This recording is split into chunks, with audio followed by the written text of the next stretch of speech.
All right, welcome to The Explainer. Today, we're going to peel back the layers of one of Northern Ireland's most historic counties.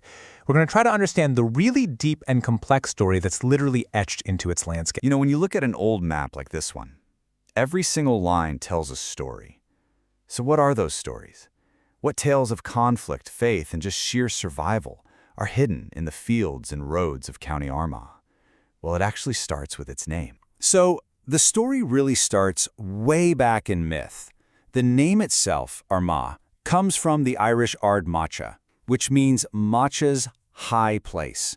It links the land to this ancient goddess figure, to the legendary kings of Ulster. It's a sacred foundation, right? But it's a foundation that, as we'll see, would be seriously contested later on. But to really get a handle on its modern identity, especially down in the rugged south, we've got to look at a much more recent history. A much more, well, turbulent one. It's a history that earned that part of the county the nickname Bandit Country. And that name alone tells you a lot, right? It just hints at this legacy of conflict, of rebellion, and a really deep-seated mistrust. And that legacy, that whole bandit country thing, it was forged in the single most defining event of modern Irish history. You can't understand the fight for land, for identity, without first grappling with the foundational trauma of the Great Famine. Okay, so take a look at this.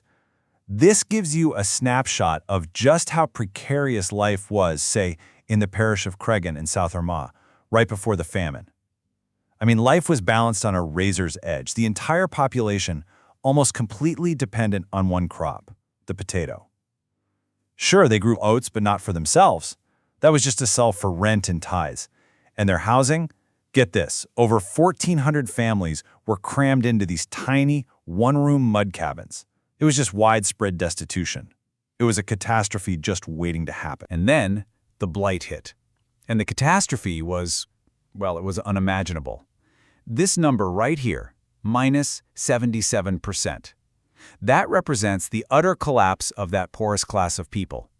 Between 1841 and 1851, the number of those one-room cabins in Cregan just plummeted.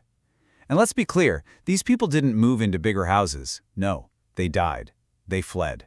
They were forced into workhouses. They simply vanished from the landscape. In this quote, this is from the local priest, Father Michael Lennon, writing in 1846. It just gives a voice to that incredible desperation.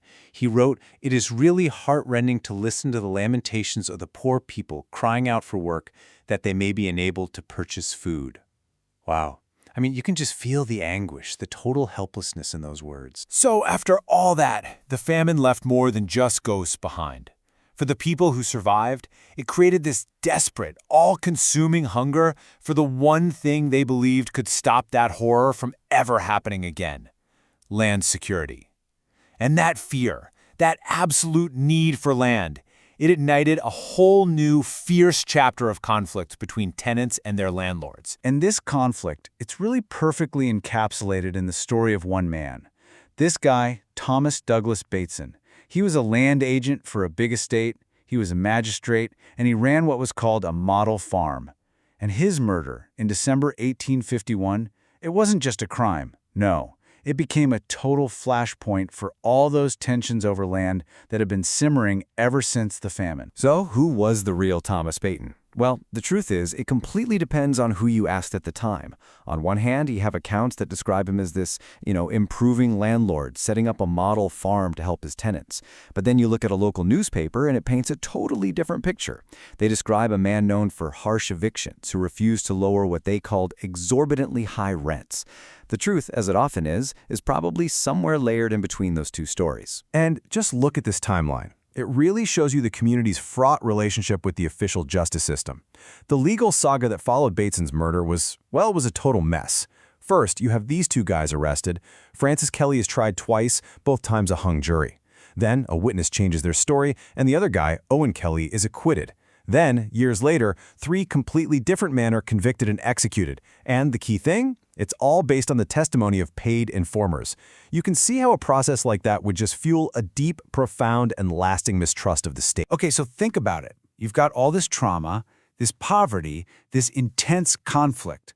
What holds a community together through all that? What acts as an anchor in such a turbulent world? For so many people, the answer was faith. And the story of just one single church, St. Patrick's in Crossmaglen, really shows this resilience. It was built right after Catholic emancipation, and it became the absolute heart of the parish. But check out step 3 here. In 1885, during another period of intense strife, the authorities actually closed the church for all of Lent. Can you imagine? And yet it endured.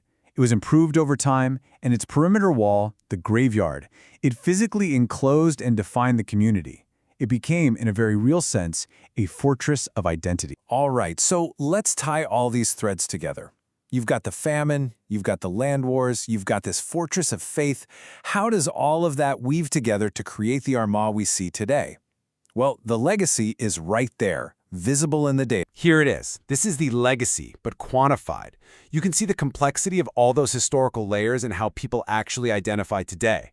A big chunk, 39%, identifies Irish only, and that directly reflects that deep-rooted history we've been talking about.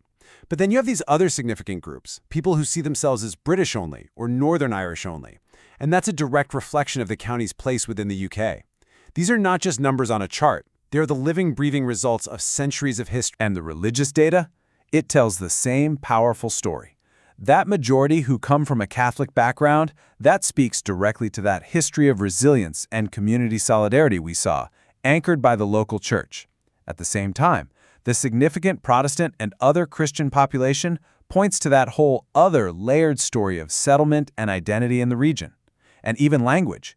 Yeah, it's overwhelmingly English today, but the name of the county itself, Armagh, from Ard Masha, it's a constant reminder of the deeper linguistic layers just beneath the surface. And that brings us right back to the central question, doesn't it? If history is just a story, whose version do we believe? Who gets to write the final chapter? Is it the official report from the magistrate? Is it the sensational headline in the local paper? Is it the desperate letter from a parish priest? Or is it the testimony of a paid informer? What the story of Armagh really teaches us is that a place isn't just one of those stories. It's all of them, layered one on top of the other, shaping the landscape and the people forever.